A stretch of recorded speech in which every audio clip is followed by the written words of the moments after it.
Hello दोस्तों, नमस्कार। मैं जितेंद्र शर्मा। चलिए, अपन डिस्कस कर रहे थे साइंस की टॉपिक में, बायोलॉजी के अंदर अपन बात कर रहे थे श्वसन तंत्र की बात कर रहे थे। दोस्तों, किसकी बात कर रहे थे? श्वसन तंत्र की बात कर रहे थे। और अपने प्रीवियस क्लास में, यानी पिछले क्लास में, अपन ने ये डिस्कस किया दोस्तों कि जो क्या कहते हैं, अपने संपूर्ण शरीर में जो श्वसन की जो प्रक्रियाएं होती है वो पूरे 3 भागों में विभाजित किए जाते हैं। उनमें था बाह्य श्वसन, उसके बाद था गैसों का परिवहन, उसके बाद था आंतरिक शोषण। हम बाह्य शोषण की डिस्कस अच्छी तरह से कर चुके थे दोस्तों, और हम गैसों का परिवहन का भी डिस्कस कर चुके हैं। अब हम आंतरिक परिवहन की डिस्कस करेंगे, आंतरिक शोषण की डिस्कस करेंगे। आंतरिक शोषण की डिस्कस करने से पहले हम थोड़ा सा पीछे की ओर जाते हैं और हम वो डिस्कस करते जो हम पहले पिछली कक्षा में हम कर चुके थे दोस्तों। गैसों का परिवहन की बात कर रहे थे श्वसन तंत्र के अंदर। किसकी बात कर रहे थे? गैसों का परिवहन की बात कर रहे थे। तो चलिए, आज हम फिर डिस्कस कर रहे हैं यहां पे श्वसन तंत्र की। किसका? श्वसन तंत्र की। मानव तंत्र का सबसे महत्वपूर्ण अंग माना जाता है श्वसन तंत्र, और इस श्वसन तंत्र के तहत हम बात कर रहे थे संपूर्ण शरीर में श्वसन का जो होता है 3 भागों में प्रक्रिया होती है। नंबर 1 भाग बताया था बाह्य श्वसन तंत्र की बात की थी। दूसरा अपन ने बात किया था यहाँ पे गैसों का परिवहन। गैसों का परिवहन हम इसी की डिस्कस कर रहे थे दोस्तों। यहीं से क्लास अपना प्रीवियस क्लास स्टॉप किया था और यही सब सेकेंड क्लास से स्टार्ट कर देते हैं। क्या बताया था गैसों का परिवहन में? कि गैसों अर्थात ऑक्सीजन और कार्बन डाइऑक्साइड को फेफड़े से शरीर की कोशिकाओं तक पहुंचाना तथा पुनः फेफड़ों तक लाने की प्रक्रिया ही क्या कहलाता दोस्तों? गैसों का परिवहन कहलाता। क्या कहलाता? गैसों का परिवहन कहलाता है। हम अपन इसी की डिस्कस करते हैं दोस्तों। गैसों अर्थात ऑक्सीजन एवं कार्बन डाइऑक्साइड का फेफड़े से शरीर की कोशिकाओं तक पहुंचाना। कहां से? फेफड़े से। कहां से लिया अपन ने? फेफड़े से। ऑक्साइड का फेफड़े से शरीर की कोशिकाओं तक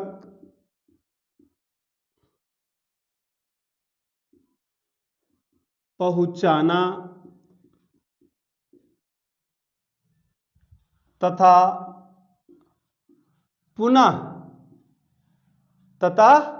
पुनः फेफड़े तक वापस आने की क्रिया को फेफड़े तक वापस आने की क्रिया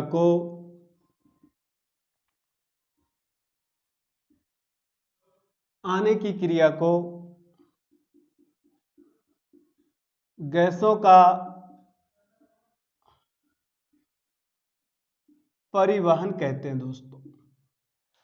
गैसों का परिवहन कहते हैं। श्वसन का जो है दोस्तों, श्वसन गैसों का परिवहन जो होता है दोस्तों, रुधिर परिसंचरण तंत्र की सहायता से होता है। किसकी सहायता से? रुधिर परिसंचरण तंत्र की सहायता से होता है श्वसन गैसों का परिवहन जो होता है दोस्तों। कौन से गैसों का? श्वसन गैसों का परिवहन।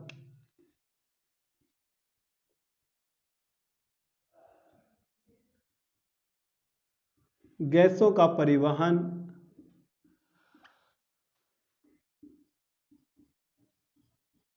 शरीर में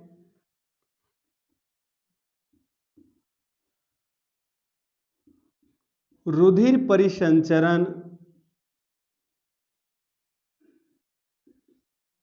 तंत्र की सहायता से होता है।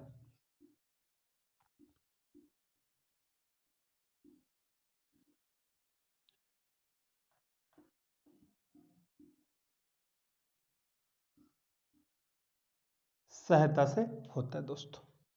ठीक है, ये रहा अपन गैसों का परिवहन का। प्रीवियस क्लास में भी डिस्कस कर लिए, दोबारा अपन ने डिस्कस कर लिए। अब रुधिर परिसंचरण में जो होती है गैसों का परिवहन, पूरे शरीर के अंदर रुधिर परिसंचरण तंत्र की सहायता से वो कितने ढंग से होती है? वो दो प्रकार से होते हैं दोस्तों। नंबर एक, गैसों का परिवहन। नंबर दो, कार्बन डाइऑक्साइड का परिवहन। नंबर एक, जो ऑक्सीजन का जो परिवहन होता है वो किस प्रकार से होती है? चलिए हम उसका डिस्कस करते हैं। पहले किसका डिस्कस करते हैं कि श्वसन गैसों में शरीर के अंदर, संपूर्ण शरीर के अंदर जो श्वसन गैस का परिवहन होता है दोस्तों, वो रुधिर परिसंचरण के माध्यम से होती है। तो गैसों का परिवहन जो अंदर में होती है दोस्तों, वो दो प्रकार से हो जाती है। दो प्रकार कह सकते हैं, यानी ऑक्सीजन का परिवहन और दूसरा कार्बन डाइऑक्साइड का परिवहन। तो सबसे पहले हम डिस्कस करेंगे ऑक्सीजन का परिवहन। किसकी डिस्कस करेंगे? ऑक्सीजन का परिवहन। नंबर एक, ऑक्सीजन का परिवहन। ऑक्सीजन का परिवहन दोस्तों, ऑक्सीजन का परिवहन जो होता है दोस्तों, वो मुख्यतः रुधिर में पाए जाने वाले लाल वर्णक हीमोग्लोबिन के द्वारा होता है। किसके द्वारा होता है? हीमोग्लोबिन के द्वारा होता है दोस्तों। यदि आपसे पूछ ले, पेपरों में क्वेश्चंस आ जाए, तो आप आसानी से बता सकते हो दोस्तों क्या, कि ऑक्सीजन का परिवहन जो होता है दोस्तों, वो मुख्यतः रुधिर में पाए जाने वाले लाल वर्णक हीमोग्लोबिन के द्वारा होता है दोस्तों। किसके द्वारा था? हीमोग्लोबिन के द्वारा होता है। ऑक्सीजन का परिवहन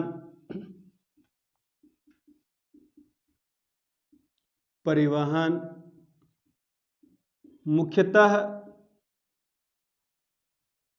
रुधिर में पाए जाने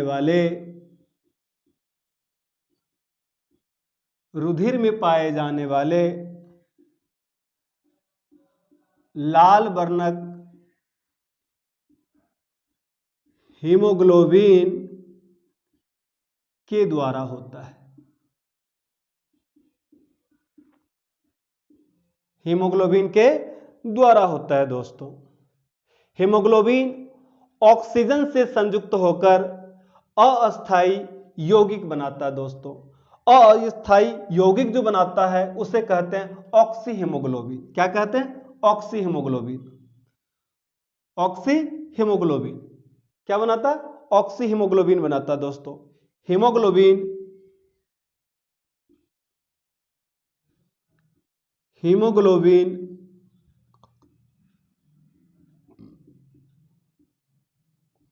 ऑक्सीजन से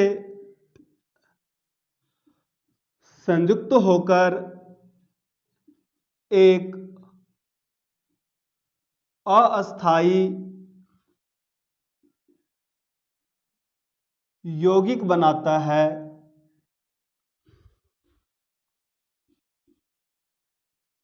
जिसे ऑक्सी हीमोग्लोबिन कहते हैं दोस्तों। क्या कहते हैं? ऑक्सी हीमोग्लोबिन कहते हैं।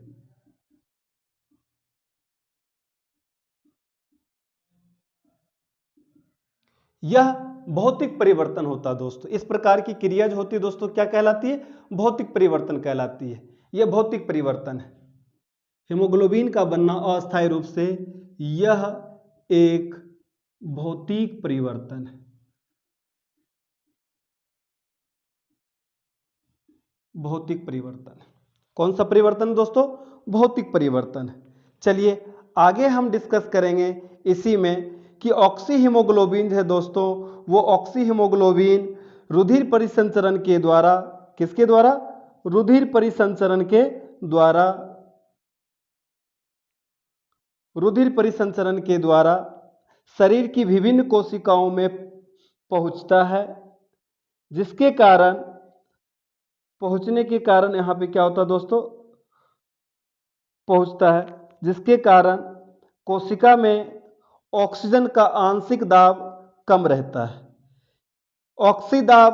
ऑक्सीजन का आंशिक दाब कम होने के कारण दोस्तों, ऑक्सी हीमोग्लोबिन फिर से दोबारा दो भागों में टूट जाता है दोस्तों। कितने भागों में? दो भागों में टूट जाती है।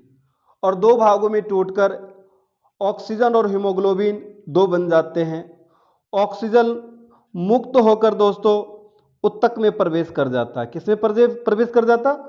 उत्तक में प्रवेश कर जाता दोस्तों। उत्तक में प्रवेश कर जाता है।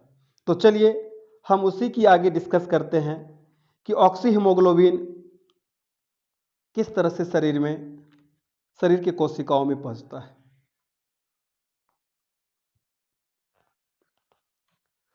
तो हम बात कर रहे थे हीमोग्लोबिन ऑक्सीजन से संयुक्त होकर एक अस्थायी यौगिक का निर्माण करता है जिसे ऑक्सी हीमोग्लोबिन कहते हैं। यह ऑक्सी हीमोग्लोबिन जो एक भौतिक परिवर्तन है दोस्तों। इसके अलावा हम ये भी लिख सकते हैं कि यह ऑक्सी हीमोग्लोबिन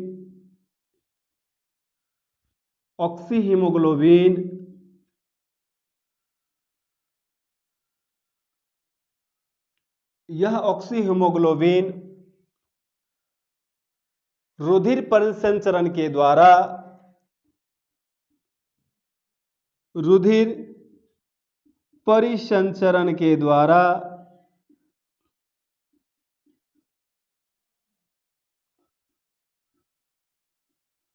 शरीर की संपूर्ण कोशिका में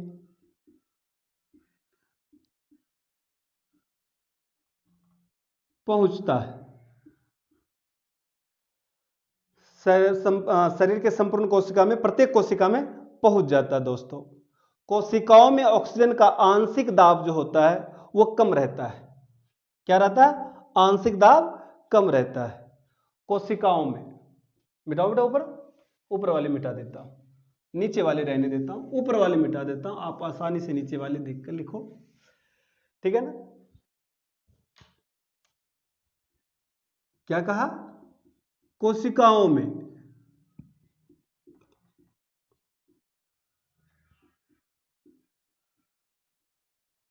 ऑक्सीजन, क्या? कोशिकाओं में ऑक्सीजन का आंशिक दाब कम रहता है। आंशिक दाब कम रहता है दोस्तों। आंशिक दाब कम रहता है जिसके कारण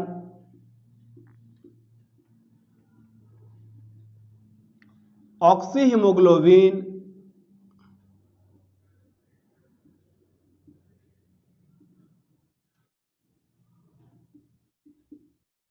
दो भागों में,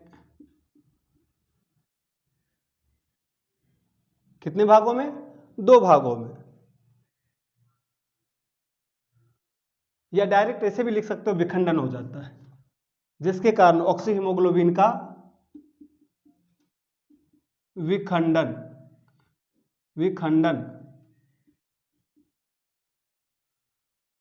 हो जाता है। अभी विखंडन हो जाता दोस्तों तो कितने में? एक ऑक्सीजन और हीमोग्लोबिन में। ऑक्सीजन मुक्त होकर ऊतकों में प्रवेश करता है, ठीक है ना। ऊतकों में प्रवेश कर जाता है दोस्तों।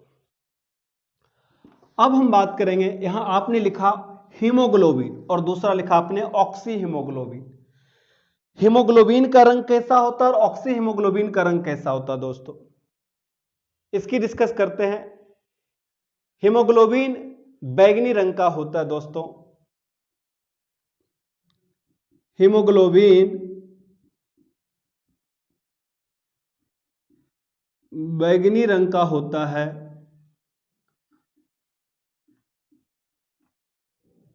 जबकि ऑक्सी हीमोग्लोबिन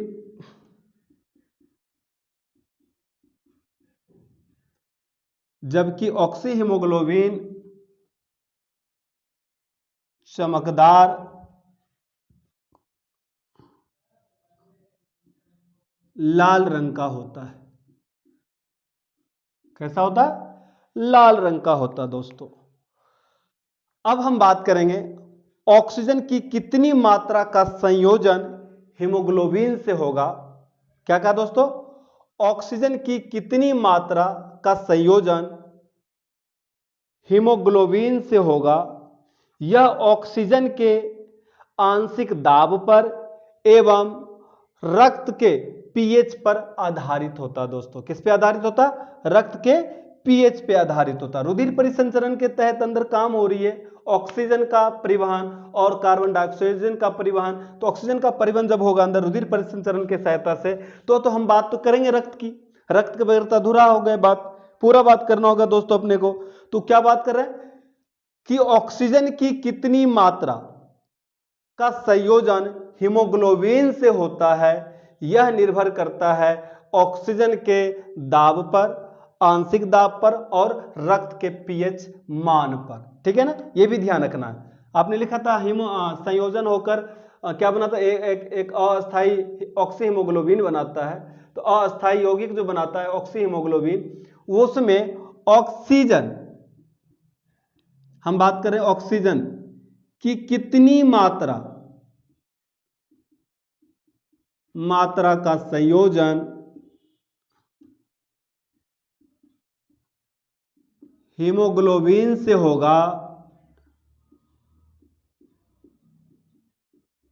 होगा यह ऑक्सीजन के आंशिक दाब तथा किस पे? आंशिक दाब तथा रक्त के पीएच मान पर आधारित होता है या निर्भर करता है। अब हम 2 मिनट के लिए मात्र दो पॉइंट की डिस्कस करेंगे दोस्तों अपन, सिर्फ हीमोग्लोबिन की, क्योंकि इसका डिस्कस हम फिर रुधिर परिसंचरण तंत्र में भी करेंगे, लेकिन यहां इनका थोड़ा सा अर्थ विश्लेषण जरूर कर लेंगे दोस्तों। हीमोग्लोबिन का, हीमोग्लोबिन हीमेटिन और ग्लोबिन से मिलकर बना है। किससे मिलकर? हीमोग्लोबिन हीमेटिन या हीम और ग्लोबिन से मिलकर बना है दोस्तों। आगे हम इसका समझते हैं कि किस प्रकार हीमोग्लोबिन का एक छोटा सा ब्यौरा दे सकते हैं दोस्तों। तो चलिए, हीमोग्लोबिन को हम लाल वर्णक भी कहा जाता है। क्या कहा जाता है दोस्तों? लाल वर्णक भी कहा जाता है। यदि अपने से कहीं किसी भी प्रकार के डिपार्टमेंटल की पेपर हो, वहां पे मानव तंत्र सबसे महत्वपूर्ण होता है। और जो मैंने 5-7 तंत्र की जो बात की, उन 5-7 तंत्र में कहीं भी इस प्रकार के क्वेश्चन पूछ सकते हैं दोस्तों। क्या पूछ सकते हैं? हीमोग्लोबिन को क्या कहा गया है? लाल वर्णक कहा गया दोस्तों। उसके अलावा और क्या कहा गया? तो इसे हम शोषण वर्णक भी कहते हैं दोस्तों। क्या कहते हैं? शोषण वर्णक भी कहा जाता है। हीमोग्लोबिन को शोषण वर्णक भी कहा जाता है। हीमोग्लोबिन को शोषण वर्णक भी कहा जाता है। Number 1 point. दूसरा पॉइंट दोस्तों, यह 2 भागों से मिलकर बना होता है। कौन? हीमोग्लोबिन। यह 2 भागों से मिलकर बना होता है हीमोग्लोबिन। यह 2 भागों से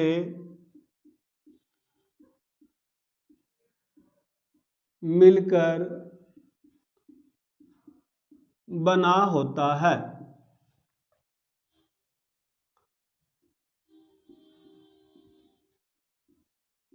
हीमोग्लोबिन का प्रथम भाग हीमेटिन या हीम कहलाता है।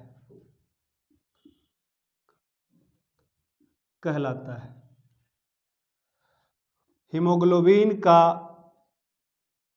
दूसरा भाग ग्लोबिन कहलाता है। ग्लोबिन कहलाता दोस्तों। हीमेटिन जो है दोस्तों, हीमेटिन या जो हीम जिसको कहते हैं, एक आयरन पारफायरिन होता है। कैसा होता? यह एक आयरन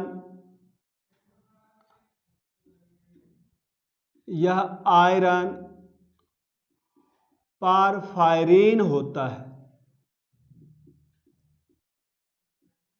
कौन? हीमेटिन या हीम की बात करते हैं। कैसा होता है? और इसके केंद्रक में एक लौह परमाणु रहता है दोस्तों। किसके केंद्रक में? इसके केंद्र, हीमेटीन के केंद्रक में। और इसके केंद्रक में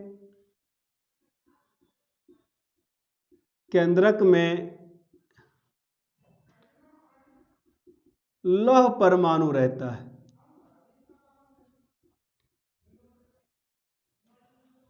जबकि ग्लोबिन की बात करें दोस्तों, यह हीमोग्लोबिन का 95% होता है दोस्तों। सबसे पहले हीमोग्लोबिन का कितना प्रतिशत होता है? 95% होता है। और यह रंगहीन प्रोटीन है दोस्तों। क्या है? यह एक रंगहीन प्रोटीन है। यह एक रंगहीन प्रोटीन है। ठीक है, ये छोटा सा डिस्कस किए। इसका विस्तृत डिस्कशन मैंने पहले बता दिया है कि हम बात करेंगे इसका किसमें? रुधिर परिसंचरण तंत्र की तरह करेंगे दोस्तों। चलिए हम आगे बढ़ते हैं। इस तरह से गैसों का परिवहन में ऑक्सीजन का परिवहन देख लिए दोस्तों। अब हम आगे देखेंगे कार्बन डाइऑक्सीजन का परिवहन। कार्बन डाइऑक्सीजन का जो परिवहन होता है दोस्तों, रुधिर परिसंचरण के द्वारा फेफड़े तक जो आती दोस्तों, वो मात्र 10 से 20% होती। कितने? 10 से 20% होती। इसके अतिरिक्त रुधिर परिसंचरण में प्लाज्मा के द्वारा भी कार्बन डाइऑक्साइड का परिवहन होता है। इसके अलावा बाइकार्बोनेट के रूप में भी होती है। इसके अलावा कार्बोमिनों के रूप में भी होती है। इन सब के रूप में होती है दोस्तों कार्बन डाइऑक्सीजन का परिवहन। तो हम बात करते हैं CO2 का परिवहन। CO2 का परिवहन, CO2 का जो परिवहन है दोस्तों, कोशिकाओं से फेफड़ों तक। कहां से कहां तक? कोशिकाओं से फेफड़ों तक। लिख ही देता हूं मैं, कोशिकाओं से फेफड़ों तक। कोशिकाओं से फेफड़ों तक हीमोग्लोबिन के द्वारा। किसके द्वारा? हीमोग्लोबिन के द्वारा।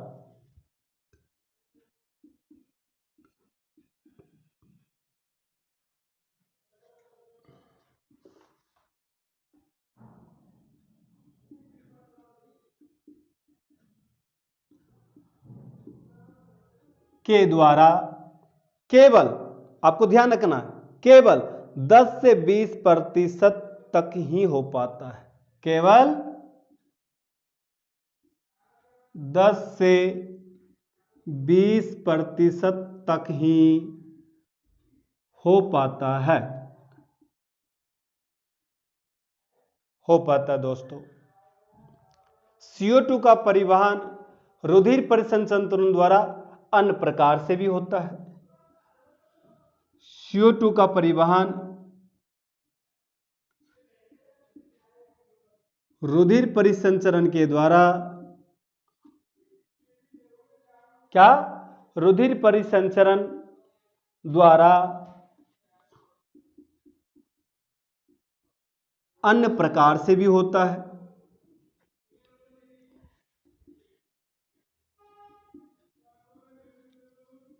किसके द्वारा? नंबर 1 प्लाज्मा के द्वारा।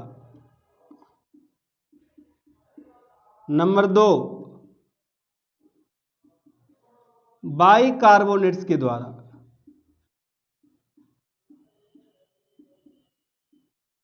किसके द्वारा? बाइकार्बोनेट्स के द्वारा। इसके अलावा कार्बोमिनो यौगिकों के रूप में भी, कार्बोमिनो यौगिकों के रूप में, इन सब के द्वारा कार्बन डाइऑक्साइड का क्या होता है दोस्तों? परिवहन होता है। दोस्तों मैं आपको सबसे महत्वपूर्ण बात बता दूं, मनुष्य में सांस लेने की जो दर होती है वो 12 से 15 बार प्रति मिनट होता है दोस्तों। कितनी बार? 12 से 15 बार प्रति मिनट होता है। सामान्य श्वसन के दौरान लगभग 1500 ml की बात करते हैं। 1500 ml वायु फेफड़ों में हर वक्त भरी रहती है दोस्तों। कितने वक्त? हर वक्त हर समय भरी रहती है। इसीलिए हम क्या कहते हैं, फेफड़ों की कार्यात्मक अवशेष सामर्थ्य भी कहते हैं। इसीलिए इसे फेफड़ों के कार्यात्मक अवशेष सामर्थ्य भी कहते हैं दोस्तों। ये हो गया कार्बन डाइऑक्साइड की बात हम कर रहे थे। अब हम छोटा सा पॉइंट डालकर लिख सकते हैं कि गुरुजी मनुष्य में श्वसन की जो दर होती है वो प्रति मिनट 12 से 15 बार होता है दोस्तों। कितनी बार? 12 से 15 बार होती है।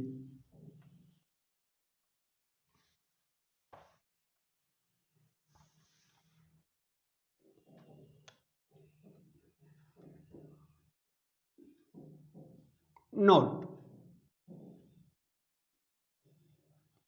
किसकी बात कर रहे थे? मनुष्य की बात कर रहे थे। मनुष्य में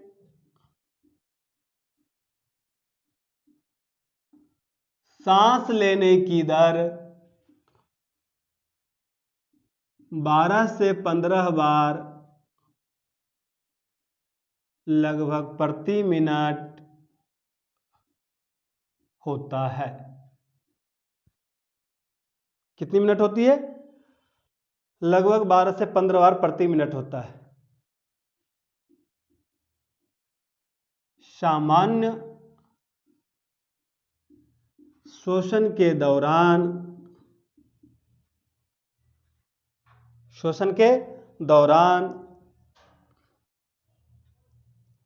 लगभग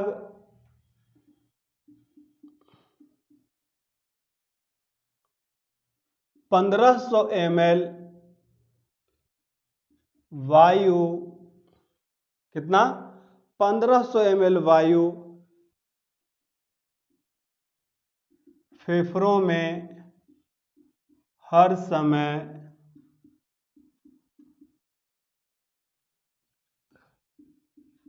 भरी रहता है। इसीलिए इसे फेफड़े का फेफड़े का क्या कहते हैं? कार्यात्मक अवशेष सामर्थ्य कहते हैं दोस्तों। अब हम बात करेंगे तीसरा जो है अपना भाग श्वसन तंत्र के अंदर, वो है आंतरिक श्वसन की बात करते हैं। इंटरनल की बात करें, इंटरनल एक्सप्रेशन की बात कर रहे हैं। इंटरनल एक्सप्रेशन जो है उसकी बात कर रहे हैं। आंतरिक श्वसन की बात कर रहे हैं। आंतरिक श्वसन का मतलब क्या दोस्तों? शरीर के अंदर रुधिर एवं उत्तक द्रव्य के बीच, किसके बीच? शरीर के अंदर रुधिर एवं उत्तक द्रव्य के बीच होने वाले जो गैस विनिमय होते हैं उन्हें ही हम क्या कहते हैं दोस्तों? आंतरिक श्वसन कहते हैं दोस्तों। क्या कहते हैं? आंतरिक श्वसन कहते हैं। शरीर के अंदर रुधिर एवं उत्तक द्रव्य के बीच होने वाले गैस विनिमय को हम क्या कहते हैं? गैस विनिमय को आंतरिक श्वसन कहते हैं दोस्तों। क्या कहते हैं? आंतरिक श्वसन कहते हैं। और फेफड़े में होने वाले गैस विनिमय को क्या कहते हैं दोस्तों? बाह्य श्वसन कहते हैं। कभी कभी पूछ लेता क्वेश्चन दोस्तों, ये सब छोटे छोटे हैं लेकिन बहुत ही ज्यादा खोटे हैं दोस्तों। अपने को लग रहा हल्का है, अपने को तो याद हो जाएगी, लेकिन नहीं, इस भ्रम में अपने को नहीं रहना है दोस्तों। अपने को हमेशा छोटी छोटी पॉइंट को भी नोट करते जाना है। क्या करते जाना है? नोट करते जाना है। तो चलिए हम बात कर रहे हैं यहाँ पे आंतरिक श्वसन की। हम इस तरह से श्वसन तंत्र में संपूर्ण शरीर के अंदर श्वसन तंत्र को 3 भागों से समझ रहे हैं। पहला भाग बाह्य श्वसन के माध्यम से समझ लिए, दूसरा गैसों का परिवहन समझ लिए, अब हम तीसरा समझ रहे हैं, वो पॉइंट है अपना आंतरिक श्वसन की बात से। किससे? आंतरिक श्वसन। आंतरिक श्वसन के बारे में मैंने बता दिया दोस्तों अभी। क्या? शरीर के अंदर। कहां? शरीर के अंदर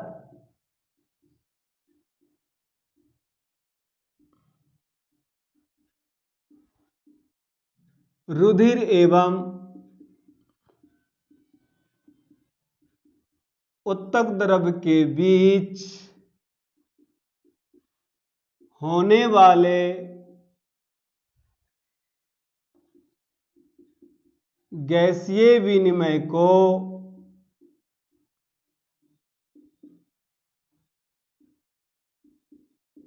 आंतरिक शोषण कहते हैं। क्या कहते हैं? आंतरिक शोषण कहते हैं दोस्तों।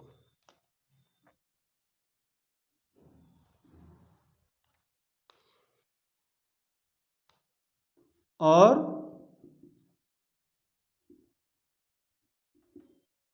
किसके बीच? फेफड़ों में होने वाले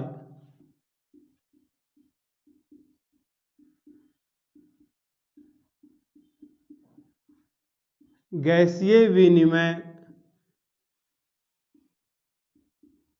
को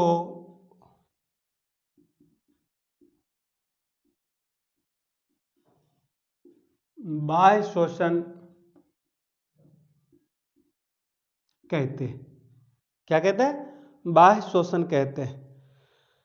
चूंकि अपने को पता है कि आंतरिक शोषण में जो रुधिर एवं उत्तक द्रव के बीच में होने वाले गैस विनिमय को आंतरिक शोषण कहते हैं, तो आंतरिक शोषण का मतलब हम समझ गए कि कोशिकाओं के अंदर हो रहा। दोस्तों किसके अंदर हो रहा? कोशिकाओं में। आंतरिक शोषण कोशिकाओं के अंदर होता है, इसलिए हम कह सकते हैं आंतरिक शोषण को कोशिका शोषण भी कह सकते हैं। दोस्तों क्या कह सकते हैं? कोशिका शोषण भी कह सकते हैं हम। ठीक है ना, आसानी से हम कह सकते हैं दोस्तों। वहां पे यदि आंतरिक शोषण लिखा हुआ नहीं है तो हम कह सकते हैं कि आंतरिक शोषण को हम कोशिकीय शोषण भी कहते हैं। क्यों कहते हैं? क्यों कहते हैं दोस्तों? क्योंकि आंतरिक शोषण कोशिका के अंदर होता है। आंतरिक शोषण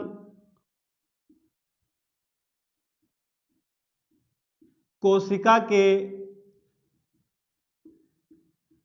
अंदर होता है,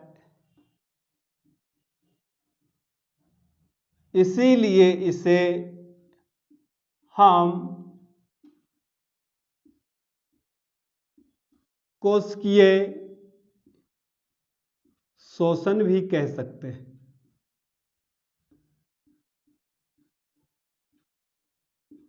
कोशिकीय शोषण भी कह सकते हैं दोस्तों।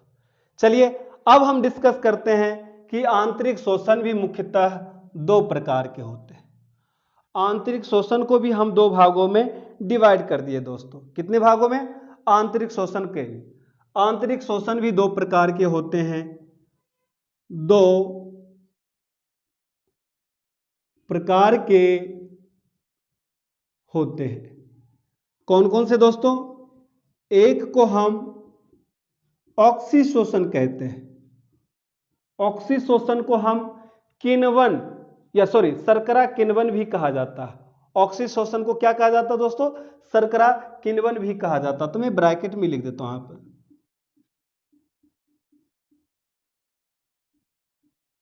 शर्करा किण्वन ऑक्सीशोषण, दूसरा अनऑक्सीशोषण।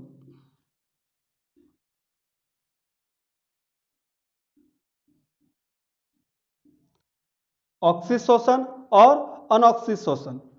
अनऑक्सीशोषण के बारे में भी डिस्कस करेंगे और ऑक्सीशोषण के बारे में भी डिस्कस करेंगे।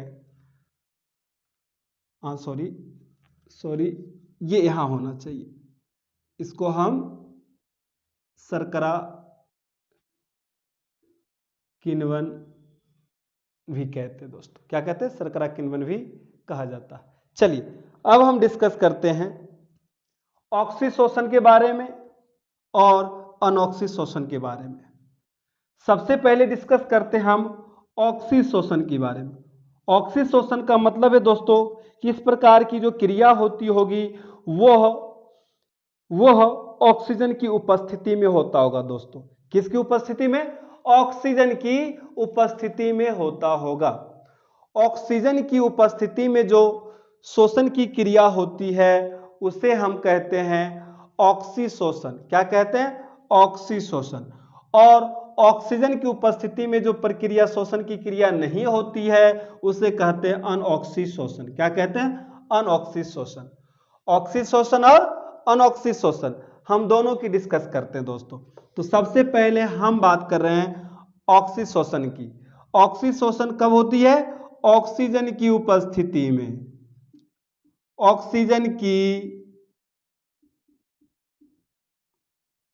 उपस्थिति में यह क्रियाएं संपन्न होती है तो वो कहलाती है ऑक्सीशोषण कहलाती है दोस्तों। दूसरा, यह 2 चरणों में होता है। ऑक्सीशोषण 2 चरणों में संपन्न होता है। प्रथम चरण जो है दोस्तों यह कोशिका द्रव में होती है। ऑक्सीशोषण का प्रथम चरण जो होता है वो कोशिका द्रव में होता है। किसमें? कोशिका द्रव्य में। और दूसरा चरण जो है दोस्तों वो माइटोकॉन्ड्रिया में संपन्न होता है। ऑक्सीशोषण की क्रियाएं किसमें? माइटोकॉन्ड्रिया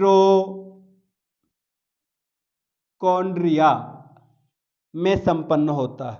अपने से पूछ ले कि भाई ये बता दो कि ऑक्सीशोषण की जो होती है क्रियाएं वो कितने चरणों में संपन्न होती है, तो आप बता देना कि यह 2 चरणों में संपन्न होती है दोस्तों। पहला चरण तो है अपना यह कौन सा? यह है अपना कोशिका द्रव और दूसरा है अपना माइटोकॉन्ड्रिया। कौन सा? दूसरा है अपना माइटोकॉन्ड्रिया। ठीक है ना। और यह ऑक्सीशोषण की जो क्रियाएं होती दोस्तों यह अधिकांश जंतुओं में एवं पेड़ पौधों में होता है दोस्तों। कहां होता है? जंतुओं में और पेड़ पौधों में होती है। यह अधिकांशतः जंतुओं में एवं पेड़ पौधों में होती है।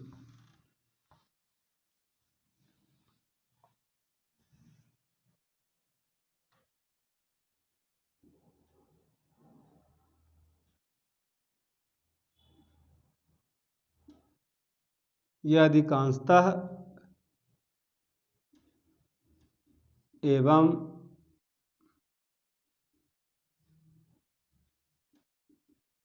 पेड़ पौधों में होता है।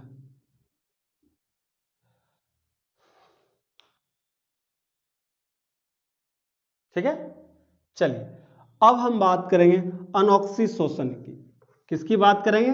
अनऑक्सीशोषण की बात करेंगे।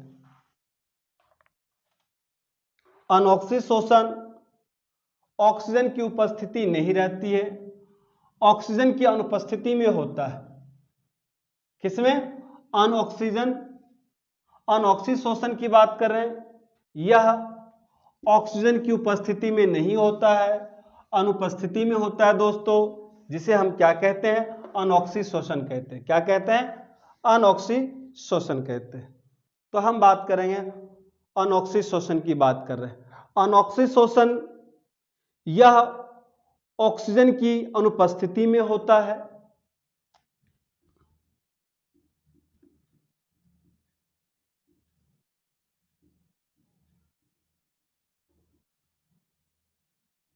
यह ऑक्सीजन की अनुपस्थिति में होता है।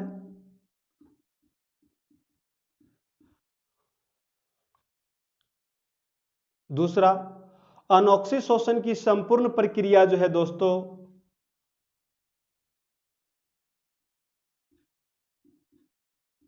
अनऑक्सीशोषण की संपूर्ण प्रक्रिया केवल कोशिका द्रव्य में ही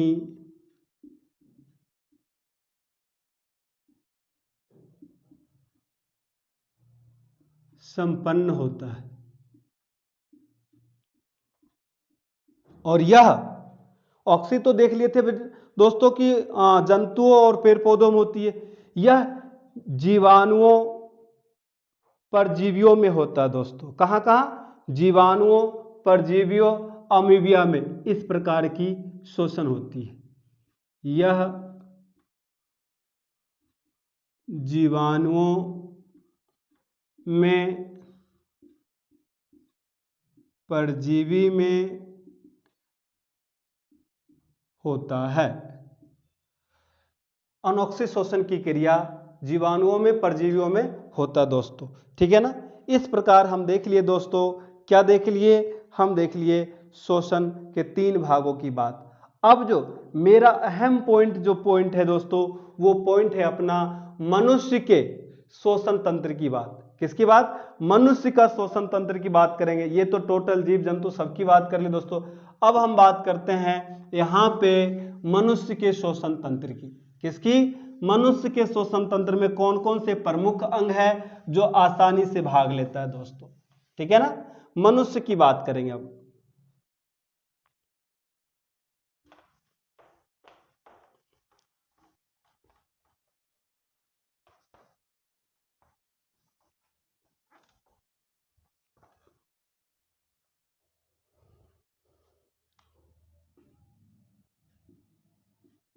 मनुष्य के श्वसन तंत्र, मनुष्य के श्वसन तंत्र की बात करेंगे। मनुष्य का श्वसन तंत्र कई अंगों से मिलकर बना होता है। मनुष्य का श्वसन तंत्र कई अंगों से मिलकर बना होता है। यह कई अंगों से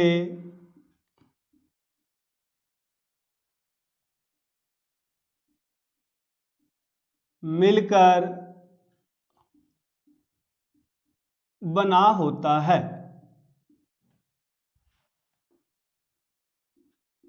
इनमें से सबसे महत्वपूर्ण अंग जो है दोस्तों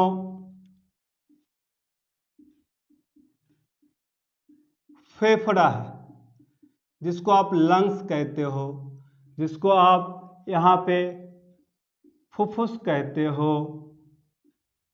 ठीक है ना, फेफड़ा है। यह सबसे महत्वपूर्ण अंग माना जाता है श्वसन तंत्र में, जहां पर गैसों का विनिमय होता है, जहां पर गैसों का विनिमय होता है, इसीलिए सबसे महत्वपूर्ण माना गया दोस्तों। यहां पर गैसों का विनिमय होता है। क्या होता है?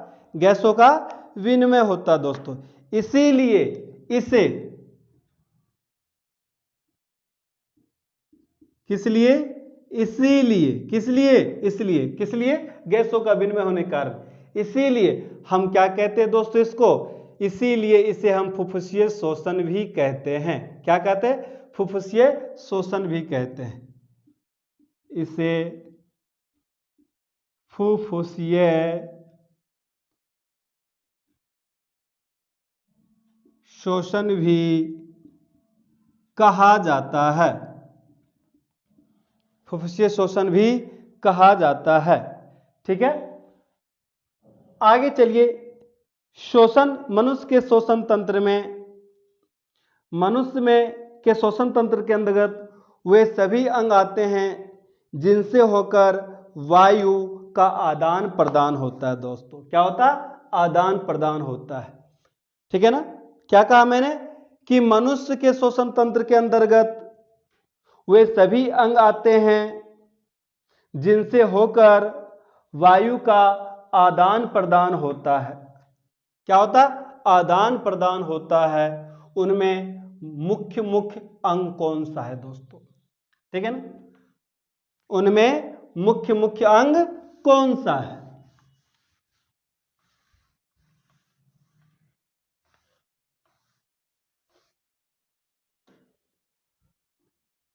मनुष्य के श्वसन तंत्र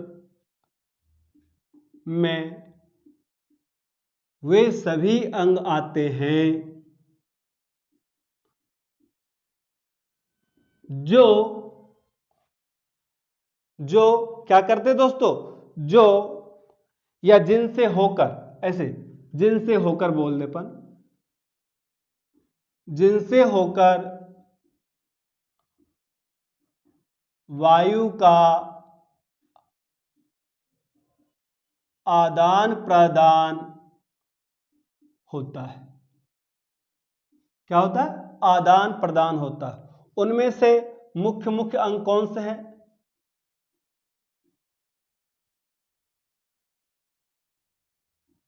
तो मनुष्य के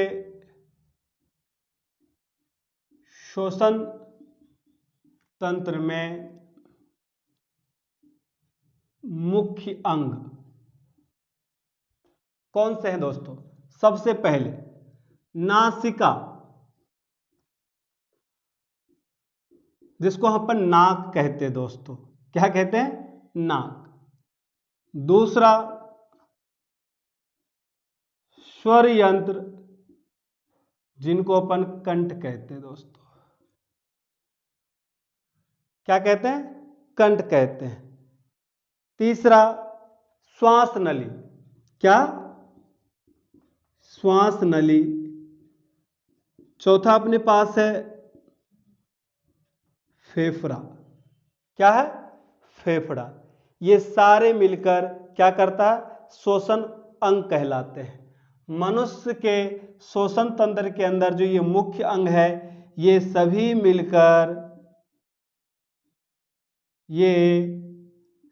मिलकर क्या कहलाते हैं? श्वसन अंग कहलाते हैं। हम एक एक करके डिस्कस करते हैं। सबसे पहले डिस्कस करेंगे नासिका यानी नाक का, उसके बाद डिस्कस करेंगे हमें स्वर यंत्र यानी अपन बात करेंगे कंठ का, फिर उसके बाद करेंगे हम ट्रेकिया जिसको श्वास नली कहते हैं, फिर उसके बाद हम लंग्स की बात करेंगे दोस्तों। किसकी बात करेंगे? लंग्स की बात करेंगे। तो चलिए एक एक करके डिस्कस करते हैं कि मनुष्य के श्वसन तंत्र के अंग का जो पहला भाग है वो कौन सा है। तो मुख के ऊपर, इस मुख के ऊपर एक भाग है जिसे नासिका कहते हैं। मुख के ऊपर एक ऊपर वाली भाग नासिका कहलाता है, और नासिका के अंदर दो गोलाकार, समान गोलाकार में जो छिद्र होता है दोस्तों, आप देख सकते हो इस तरह से आप अपने नाक को, इसे ही नासिका कहते हैं। मुख के ऊपर, किसके ऊपर? मनुष्य में नासिका मुख्य द्वार, मनुष्य के मुख क्या कहते हैं, मुख द्वार के ठीक ऊपर स्थित होता है नासिका। यह मनुष्य के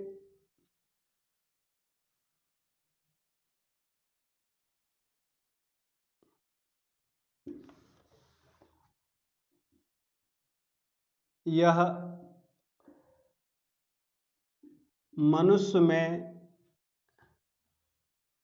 किसमें? मनुष्य में, या ऐसे लिख दो मनुष्य में नासिका द्वार,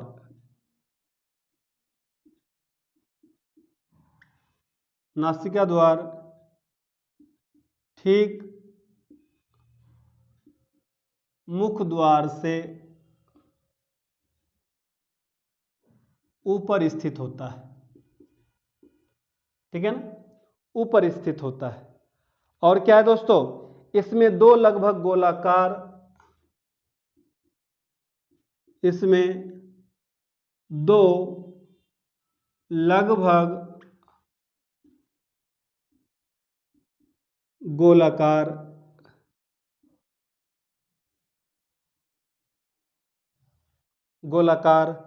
बाह्य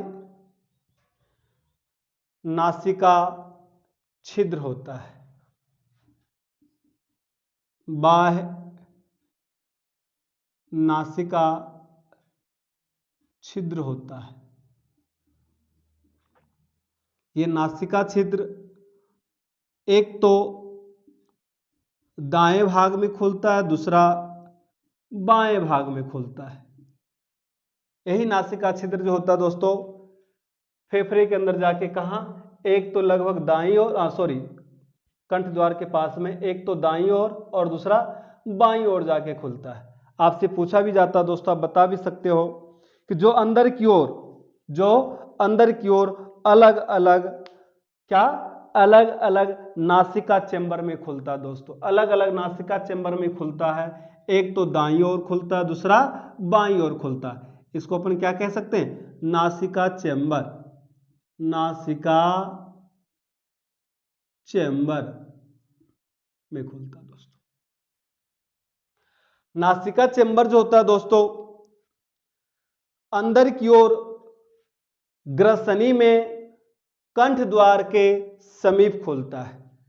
नासिका चेंबर अंदर की ओर ग्रसनी में कंठ द्वार के समीप खुलता है। ग्रसनी कंठ द्वार के ठीक नीचे एक छोटी रचना स्वर यंत्र में जाकर खुलती है, यानी कंठ द्वार में जाकर खुलती है, कंठ में जाकर खुलती है दोस्तों। ठीक है ना। तो ये हो गया अपना नासिका की बात। अब हम बात करेंगे स्वर यंत्र की बात करेंगे। किसकी बात करेंगे? स्वर यंत्र की। मैंने बता दिया कि नासिका चेंबर जो होता है दोस्तों, अंदर की ओर ग्रसनी के जो है अपने दोस्तों क्या कहते हैं, ग्रसनी में कंठ द्वार के समीप खुलता है, और ग्रसनी जो है कंठ द्वार के ठीक नीचे एक छोटी रचना स्वर यंत्र में खुलता है दोस्तों। कहाँ खुलता है? स्वर यंत्र में, जिसको अपन कंठ कहते हैं दोस्तों। क्या कहते हैं? कंठ कहते हैं। अब हम डिस्कस करेंगे यहाँ पे इसके अलावा, नासिका के अलावा स्वर यंत्र की, हम जिसे कंठ भी कहते हैं। दूसरा स्वर यंत्र यानी कंठ, यह भी श्वसन तंत्र का सबसे महत्वपूर्ण भाग है।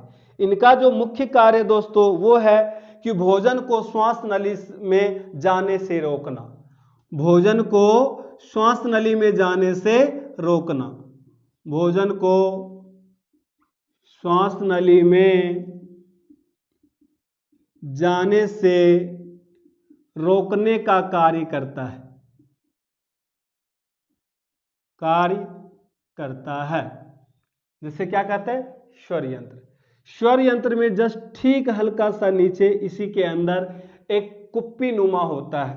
क्या होता है? कुप्पी नुमा, जिसे हम एपिलो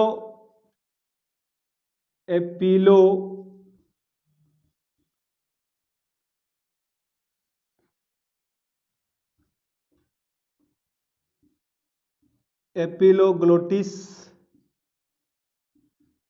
कहते हैं, कुप्पीनुमा। यह स्वतः कार्य करते रहती है। जैसे ही भोजन निगलते हैं तो भोजन को नीचे की ओर धक्का देता है, ना कि श्वास नली में जाने देता है। ठीक है। इनकी रचना कुप्पीनुमा होता है दोस्तों। ठीक है ना, पट्टी की तरह छोटा सा। ये बहुत ही महत्वपूर्ण है, बहुत ही महत्वपूर्ण कार्य करता है दोस्तों। पतला एवं पत्ती के समान कपाट होता है, जिसे हम एपिलोग्लोटिस कहते हैं दोस्तों। जब कुछ अंदर निगलना होता है तो तुरंत ही क्या करता है, एपिलोग्लोटिस निगलने के बाद तुरंत उसको ढक्कन की तरह बंद कर देता है, जिससे श्वास नली में भोजन नहीं जाता दोस्तों। किसे? श्वास नली में भोजन।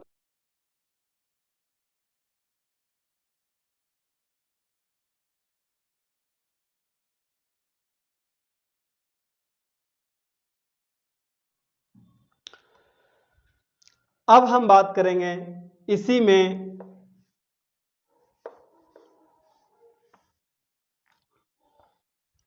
श्वास नली की। श्वास नली की बात करेंगे। श्वास नली की लंबाई लगभग 11 सेंटीमीटर होता है दोस्तों। श्वास नली की लंबाई जो होता है लगभग कितना होता है दोस्तों? 11 सेंटीमीटर होता है। कितना सेंटीमीटर? 11 सेंटीमीटर। और व्यास कितना होता है? 16 mm। और व्यास 16 mm होता है। यह कहां जाकर खुलती है और कहां जाकर मिलता है दोस्तों? श्वास नली स्वर यंत्र से जुड़ा होता है। किससे जुड़ा होता है? श्वास नली किससे जुड़ा होता है? यह स्वर यंत्र से जुड़ा होता है, यानी कंठ से जुड़ा होता है दोस्तों। यह कंठ से जुड़ा होता है। श्वास जो होता है दोस्तों, श्वास नली लगभग विभिन्न प्रकार की छोटी छोटी नलिकाएं रचनाओं में विभक्त होकर फेफड़ों के अंदर एक सतह बना लेती है। वह सतह लगभग कितना होता है दोस्तों? वह सतह लगभग जो होती है 400 से 800 वर्ग फीट सतह में फैल जाती है दोस्तों। और उनमें वायु भरने का कार्य करता दोस्तों। क्या भरने का कार्य करता? वायु कोष भरने का काम करता है। लगभग 3 करोड़ वायु कोष पाए जाते हैं। कितना? लगभग 3 करोड़ वायु कोष पाए जाते हैं दोस्तों। ये सारी प्रक्रियाएं जो होती है वो श्वास नली के माध्यम से होती है। किसके माध्यम से? श्वास नली के माध्यम से। तो चलिए अब हम बात करते हैं, यहां पे जो सबसे महत्वपूर्ण अंग है वो है फेफड़ा। क्या है? फेफड़ा।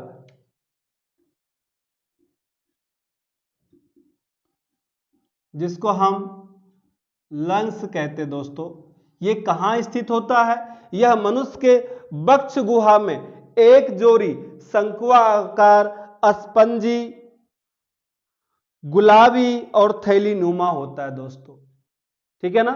आपसे कोई पूछे कि गुरुजी आप ये बता दो फेफड़े का रंग कैसा होता है? गुलाबी नुमा होता है। रचना कैसी होती है? थैली नुमा रचना होती है। मनुष्य का फेफड़ा कैसा होता है? स्पंजी होता है। कितने जोड़े में पाए जाते हैं? यह हमारे शरीर के अंदर एक जोड़ी में पाए जाते हैं। और आकार कैसा? तो दोस्तों शंक्वा आकार होता है। कैसा होता है? शंक्वा आकार। तो हम क्या लिखेंगे दोस्तों? मनुष्य के वक्ष गुहा में। किस गुहा में? वक्ष गुहा। वक्ष गुहा किसे कहते हैं दोस्तों?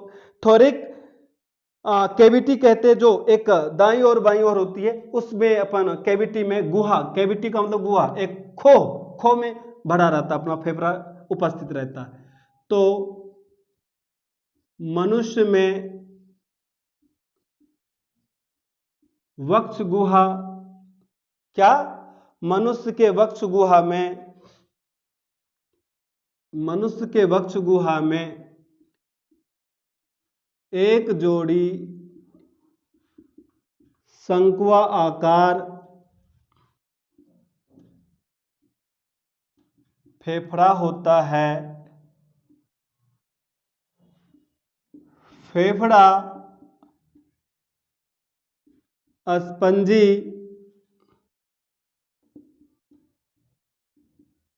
गुलाबी नुमा एवं, गुलाबी डायरेक्ट बोल सकते हैं, गुलाबी एवं थैली नुमा रचना है। क्या है? रचना है दोस्तों।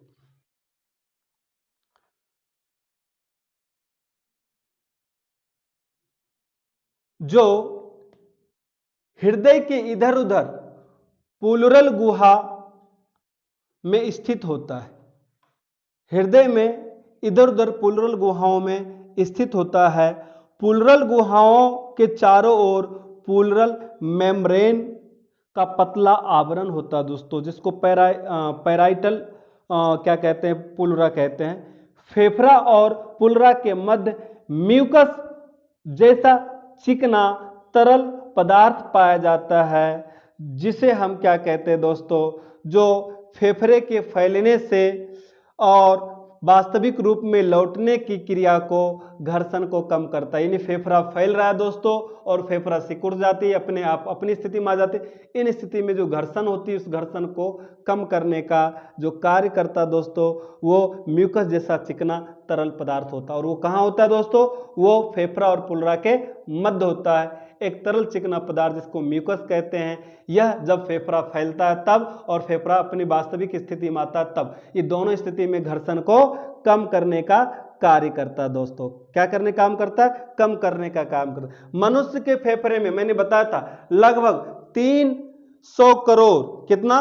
300 करोड़ वायु कोष पाए जाते हैं दोस्तों। क्या पाए जाते हैं? वायु कोष पाए जाते हैं। मनुष्य के शरीर में जो फेफड़ा होता है वो एक छोटा होता है और एक बड़ा होता है। दाईं ओर जो होता है दोस्तों फेफड़ा, वो बड़ा होता है, और बाईं ओर जो होता है दोस्तों फेफड़ा, वो 1 इंच छोटा होता है। ठीक है ना? तो आपके क्वेश्चंस आ सकते हैं कि दायां फेफड़ा थोड़ा लंबा एवं बड़ा होता है, बायां फेफड़ा थोड़ा छोटा होता है। तो बायां फेफड़ा से 1 इंच बड़ा होता है दायां फेफड़ा दोस्तों। ठीक है ना? मनुष्य में। चलिए ये 2 पॉइंट हो गए। सबसे बड़ी बात, प्लूरल मेम्ब्रेन जो है दोस्तों, वो फेफड़ों को क्या करता है? सुरक्षा प्रदान करता है। क्या करता है? सुरक्षा प्रदान करता है। फेफड़ा जो होता है वो क्यों कुंचनशील होते हैं? कैसे होते हैं? कुंचनशील होते हैं। फेफड़ा कुंचनशील होते हैं। फेफड़ा दाईं ओर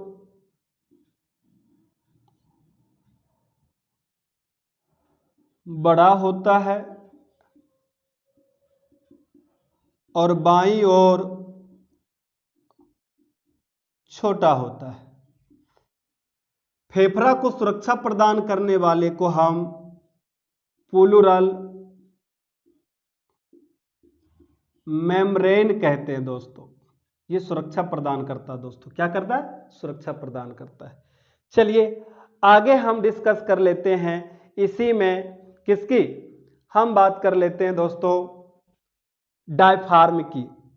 जो डायफ्राम होता है दोस्तों वह बक्षीय गुहा का निचला भाग होता है। बक्षीय गुहा का जो निचला भाग होता है दोस्तों, फर्श जो होता है एक पतली पट्टी की सतह के जैसा, वही क्या कहलाता है? डायफ्राम कहलाता है। यह उदर गुहा के बीच गुंबद के समान उभरा हुआ होता है अग्रभागों में। जब हमारा फेफड़ा फैलता है दोस्तों, फिर सिकुड़ता है, तो उसे स्थान देने का जो कार्य करता है दोस्तों, उसे हम कहते हैं डायफ्राम। क्या कहते हैं? उसे हम कहते हैं डायफ्राम। तो डायफ्राम जो दोस्तों एक प्रकार का क्या खाली स्थान है, जहां पे फेफड़ों के फैलने और फिर वास्तविक स्थान प्राप्त करने में इनको स्थान प्राप्त करता है, वो क्या कहलाती दोस्तों? डायफ्राम कहलाता दोस्तों। चलिए इसी के साथ हमारा श्वसन तंत्र का आज का चैप्टर कंप्लीट होता है दोस्तों। अगले फिर नए क्लास में हम मिलेंगे आपसे नए टॉपिक के साथ। तब तक आप हमसे बने रहें, जुड़े रहें। आप सबको मेरी तरफ से हार्दिक शुभकामनाएं हैं दोस्तों कि आप पढ़ने में मन लगाए खूब। जो भी पेपर भी हो रहे वो पेपर भी आप दे, समय समय पे पेपर भी देते रहे। हाँ, और कंटिन्यू हमारी आप क्लास भी लेते रहे। क्लास एंजॉय कर, एक क्लास को एंजॉय करते हैं अपन। जिस तरह से वीडियो आती है आपके पास, नए नए टॉपिक्स आते हैं, कुछ नए सीखने मिलते हैं, तो इसको एंजॉय ढंग से आपको पढ़ना है दोस्तों। बौद्धिक ढंग से अपने को नहीं पढ़ना है। तो चलिए नेक्स्ट वीडियो मिलते हैं, तब तक के लिए राम राम दोस्तों।